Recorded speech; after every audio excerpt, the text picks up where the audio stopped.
Kanani Callixte bahembaga Turashyamba w'imyaka 47 utuye mu kagari ka Cyanyirungura mu murenge wa Kivu mu karere ka Nyaruguru yatangaje ko yamaze igihe kinini mu ishyamba mu Buhigi ari no mpamvu hamuyombye Turashyamba, ariko akicuza impamvu nta kintu yigeze ageraho mu iterambere ahubwo yabayeho mu bwoba gusa. Yitwa Niyonshuti Cedric, Inigo Magic TV. Kana subscribe, share na comment. Ubu nituye tuvana mu ngoro byacu ko bukeye nuko bwije. Baha ikaze.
Uyu mugabo mubona yise inyamaswa zigera ku 500, avuga ko yakoze yumva ubuzima bwe ari ishyamba, by'uko ari parike atabikozwa, ko yabitangiye afite imyaka 17 ari nayo mpamvu yayihoragamo akanayangiza binyuze mu kuyitwika no guhiga inyamaswa bihoraho.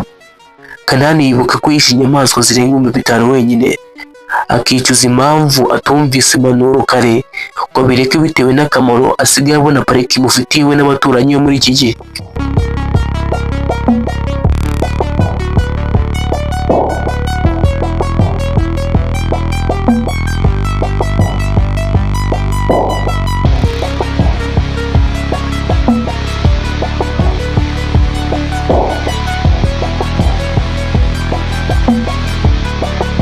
Kanani yabwiye ati, njyewe ubwanjye inyamaswa nishe mu Buhigi nakoze iyi myaka yose zigira nk'ibihumbi 5 cyangwa 6, kandi ikibabaje ntacyo byansigiye. Yabyicuza cyane. Amoko y'inyamaswa nakunze kwica ni amafumberi, ingurube, amashengeshi, ibisaro n'amasiha, ariko mbona byari ubujiji kuko kuneza imbere nasubiraga inyuma. Uyu Kanani avuga ko yaje kureka ubuhigi no kwigishwa, ubu akaba asigaye akora akazi k'ubuvumvu bw'umwuga amazemo hafi imyaka 10.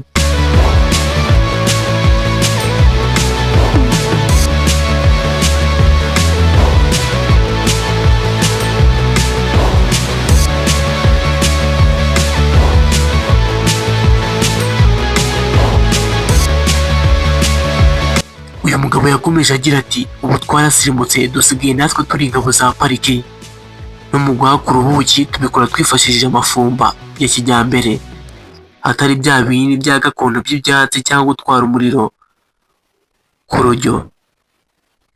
Umuyobozi wungirije muri pariki y'igihugu ya Nyungwe ukorera mu ishami ryo guhuza ubuyobozi bwa parike n'abayituriye, Ndikujyayo Damien, yavuze ko ibikorwa by'iterambere bikomoka ku musaruro wa za parike byabaye umuyoboro mwiza wo kwereka abazituri umumaro wazo, binatuma n'imibare z'ibiyangiza n'inkongi z'imiriro, ubuhigi n'ibindi bigabanuka.